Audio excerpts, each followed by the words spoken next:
बिस्मिल्लाहिर्रहमानिर्रहीम। अस्सलाम वालेकुम। उम्मीद है आप सब खैरियत से होंगे। तो इस वीडियो में मैं आप लोगों को बताऊंगा कि PSY 619 final project in psychology या फिर PSY 619 internship report in psychology, तो इनमें से आपको क्या चूज़ करना चाहिए। आया आपको इंटर्नशिप करनी चाहिए या फिर प्रोजेक्ट करना चाहिए। यहाँ पे एक चीज़ बताता चलूँ कि जितने भी MSc के स्टूडेंट्स होते हैं उनके लिए ये चॉइस का ऑप्शन होता है, क्योंकि यहाँ पे लिखा हुआ है इलेक्टिव। ठीक है। और जितने भी BS के स्टूडेंट्स हैं, चाहे वो 5th सेमेस्टर में एडमिशन है, चाहे वो फर्स्ट सेमेस्टर से स्टार्ट कर रहे हैं, उनके लिए ये दोनों मैंडेटरी हैं। यहाँ पे लिखा होगा रिक्वायर्ड। ठीक है। तो ये चॉइस जस्ट MSc के जो स्टूडेंट्स होते हैं उनके लिए होती है। तो इन दोनों का ओवरव्यू मैं आप लोगों को इस वीडियो में बताऊंगा कि इन दोनों में आपने करना क्या होता है और आप इन दोनों में से कौन सा चूज़ करें वो ज़्यादा आप लोगों के लिए बेहतर रहेगा।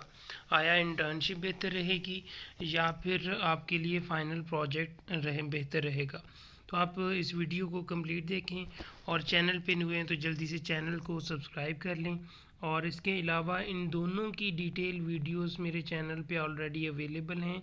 इम्पोर्टेंट लर्निंग वीडियोस के नाम से प्लेलिस्ट है, उसके अंदर इनकी तमाम असाइनमेंट्स के सॉल्यूशंस वहाँ पे पड़े हुए हैं, आप वहाँ से कंसल्ट कर सकते हैं। इसके अलावा अगर आपको इंटर्नशिप नहीं मिल रही कहीं पे भी, तो आप मुझे व्हाट्सएप जो स्क्रीन के ऊपर नंबर शो हो रहा है उसके ऊपर कांटेक्ट करके इंटर्नशिप ले सकते हैं। पाकिस्तान के तमाम सिटीज़ के अंदर इवन ओवरसीज़ स्टूडेंट को भी हम इंटर्नशिप करवा रहे हैं। और इसके अलावा अब मैं आपको बताता हूँ कि फ़ाइनल प्रोजेक्ट जो है उसमें आपने क्या करना होता है। फाइनल प्रोजेक्ट PSY 619 के अंदर आपने एक टॉपिक चूज़ करना होता है और उस टॉपिक के ऊपर आपने रिसर्च करनी होती है।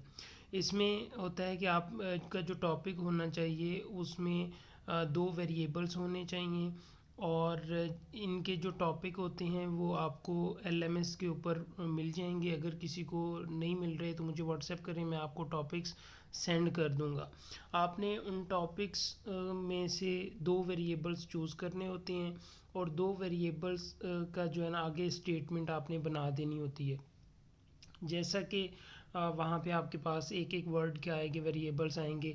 ऑप्टिमिज्म है, लाइफ सेटिस्फेक्शन है। ठीक है। ये दो वेरिएबल्स हैं और दो यानी कि आपको चॉइस दी गई है, इनमें से आप चूज़ करें। एक ही और चीज़ बात याद रखें कि इन दोनों का एक दूसरे के ऊपर इंडिपेंडेंट और डिपेंडेंट होना चाहिए, यानी कि इन दोनों का असर अंदाज होना चाहिए एक दूसरे के ऊपर। जैसा कि ऑप्टिमिज्म है तो उसका लाइफ सेटिस्फेक्शन के ऊपर असर करती है। अगर आपका ऑप्टिमिज्म ज़्यादा है तो आपकी डेफिनेटली लाइफ सेटिस्फेक्शन अच्छी होगी। अगर वो लाइफ सेटिस्फेक्शन अच्छी नहीं है तो डेफिनेटली आपका ऑप्टिमिज्म लो होगा। तो ये एक जो है ना होता है कि इसके अंदर आपने करना होता है। अच्छा, मिड टर्म से पहले आपने प्रपोज़ल बनाना होता है। प्रपोज़ल आप जब सबमिट करते हैं तो उसके बाद फिर आपका वाइवा होता है। प्रपोज़ल आपने मिड टर्म से पहले बनाना होता है और वो अप्रूव होता है तो फिर आपका वाइवा होता है। आपने उस प्रपोज़ल को डिफेंड करना होता है कि मैं ये रिसर्च करना चाह रहा हूँ और मुझे जो है ना अलाउ किया जाए। फिर आपके इंस्ट्रक्टर आपको कहेंगे ठीक है आप इसको कंटिन्यू करें। तो मिड टर्म के बाद फिर आपने इसकी जो है ना डाटा कलेक्शन करना होती है। जैसे कि मैंने टॉपिक चूज़ किया optimism and life satisfaction among virtual university of Pakistan. तो इसमें मैं फिर वर्चुअल यूनिवर्सिटी के स्टूडेंट से डाटा कलेक्ट करूँगा। डाटा कलेक्शन के लिए वही स्केल होते हैं जो स्केल आपने गूगल से आपको मिल जाएंगे, ऑप्टिमिज्म के भी लाइफ सेटिस्फेक्शन के भी।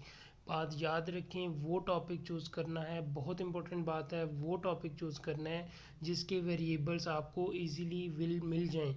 ठीक है। अपना खुद से कोई भी टॉपिक चूज़ नहीं कर लेना कि जिसका वेरिएबल आपको गूगल से ना मिले। हम खुद से कोई भी वेरिएबल नहीं बना सकते, ना ही कोई स्केल बना सकते हैं। ऑलरेडी जो स्केल बने हुए हैं आपने उन्हीं के ऊपर जो है ना वो रिसर्च करना होती है। स्केल का मतलब होता है कि जिसके अंदर क्वेश्चनर्स होते हैं ऑलरेडी रिसर्च करके बड़ा जो है ना उसके ऊपर काम हो के तो एक जो है ना उन्होंने क्वेश्चंस बनाए हुए हैं, तो वो क्वेश्चनर जो होता है ना वो बेसिकली हम उसको स्केल कहते हैं। गूगल फॉर्म के ऊपर आप डाटा कलेक्ट करेंगे, डाटा कलेक्ट करने के बाद डाटा शीट बनाने के बाद लिंक स्टूडेंट को शेयर करेंगे, वहाँ से आपको डाटा आ जाएगा। उस डाटा को SPSS में कन्वर्ट करेंगे, वहाँ से फिर हम उसका रिजल्ट्स फाइंड करेंगे। रिज़ल्ट फाइंड करने के बाद हम फिर रिपोर्ट राइटिंग करेंगे। फाइनल रिपोर्ट बनाने के बाद वो जब पास होगी तो तब आप फिर फाइनल वाइवा देंगे।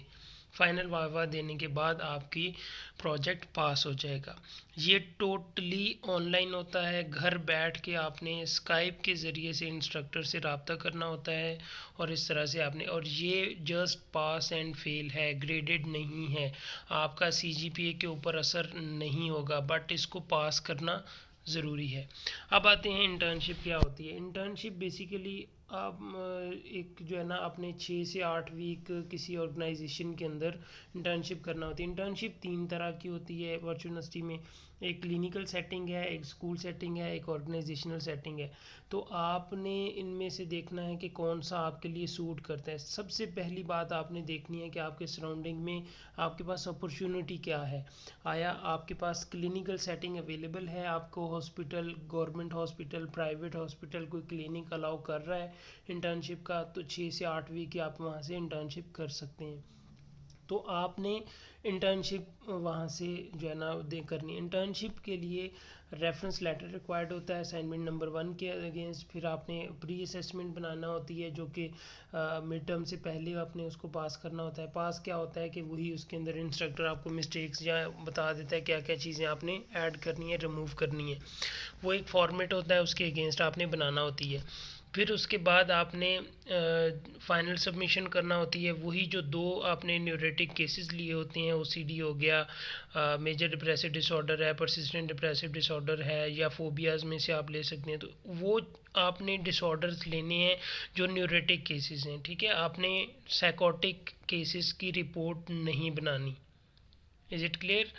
अच्छा, उसके बाद आप जब इंटर्नशिप करना चाहेंगे तो वहाँ पे ही आपने केसेस लेने हैं और ये खुद ही रिपोर्ट राइटिंग आपने करना होती है। ये स्टूडेंट्स को हॉस्पिटल वाले आपके जो होंगे इंस्ट्रक्टर होंगे वो कम ही आपकी हेल्प आउट करते हैं, क्योंकि वहाँ पे इतना ज़्यादा रश होता है मैक्सिमम जगहों पे ऊपर, तो वहाँ पे टाइम नहीं होता। कुछ रेयर जगह होती हैं जहाँ पे आप लोगों को आपके इंस्ट्रक्टर्स हेल्प आउट हो कर सकते हैं, बट वैसे जो आपके विजू के इंस्ट्रक्टर्स होंगे वही गाइड करेंगे, उसके मुताबिक आपने करना है। इसके अलावा मेरे चैनल के ऊपर भी एक एक पॉइंट आपको गाइड करके बताया गया है। तमाम वीडियोस पड़ी हुई हैं असाइनमेंट 1 2 3 4 5 6 तक, आप वहाँ से भी कंसल्ट कर सकते हैं। अच्छा, जब आपकी फ़ाइनल सबमिशन हो जाएगी उसके बाद फिर आपका वाइवा होगा, पास हो जाएंगे। इम्प्रूवमेंट्स की असाइनमेंट आती रहेंगी, परेशान बिल्कुल नहीं होना, क्योंकि वो लाजमी इम्प्रूवमेंट्स की असाइनमेंट आती हैं। अच्छा, अब आते हैं कि इन दोनों का हमने ओवरव्यू ले लिया। अब आपको क्या चूज़ करना चाहिए।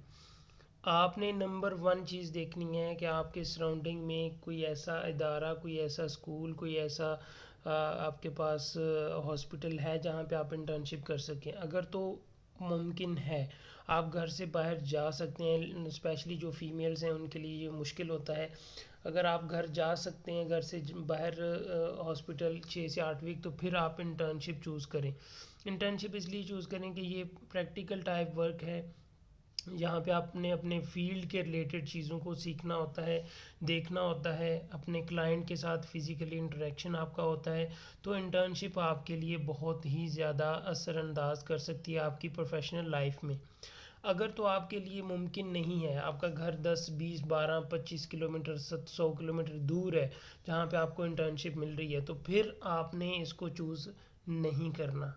आपने फिर फाइनल प्रोजेक्ट करना है ताकि आप घर बैठे इसको कंप्लीट करके अपनी डिग्री टाइम पे ले सकें। अगर तो आप इसको लेट करेंगे, मतलब कि आप कहते हैं कि नहीं बस मुझे तो इंटर्नशिप ही करनी है, और फिर आपको इंटर्नशिप नहीं मिलती या 100 मसले मसाइल हो सकते हैं, आप डेली नहीं जा सकते, तो फिर आपके लिए मसला बन सकता है, ठीक है। तो इन दोनों में से आपने वो चूज़ करना है जो आपके लिए बेहतर हो। अच्छा, फाइनल प्रोजेक्ट के लिए आपका STA 630 पास होना ज़रूरी है, ठीक है। और ये वीडियो थी, इसमें मैंने बता दिया। फर्दर ये है कि अगर आपको इंटर्नशिप नहीं मिल रही तो आपको वो भी मैं करवा सकता हूँ। इसके अलावा आपको फाइनल प्रोजेक्ट और इंटर्नशिप रिपोर्ट राइटिंग पेड करवानी हो तो भी आप मुझे व्हाट्सएप कर सकते हैं। मैं आपको पेड सर्विसेज भी प्रोवाइड करता हूँ। अल्हम्दुलिल्लाह मेरा 2-3 साल का एक्सपीरियंस है। मेरे जितने भी स्टूडेंट्स मुझसे रिपोर्ट राइटिंग करवाई है, तमाम के तमाम स्टूडेंट्स पास हैं। और इसके अलावा अगर आपको कोई भी गाइडेंस की रिक्वायरमेंट हो या फिर आपने कोई कोर्स सिलेक्शन में कोई मसला आ रहा है, उसमें कोई आपको हेल्प की ज़रूरत है तो मुझे व्हाट्सएप कर सकते हैं। उम्मीद है कि वीडियो आप लोगों के लिए हेल्पफुल होगी। वीडियो को लाइक करना मत भूलिएगा। अपना फीडबैक कमेंट बॉक्स में ज़रूर दीजिएगा। अपना और अपने पैरों का बहुत सा ख्याल रखिएगा। मुझे दुआ में याद रखिएगा। अल्लाह हाफिज़।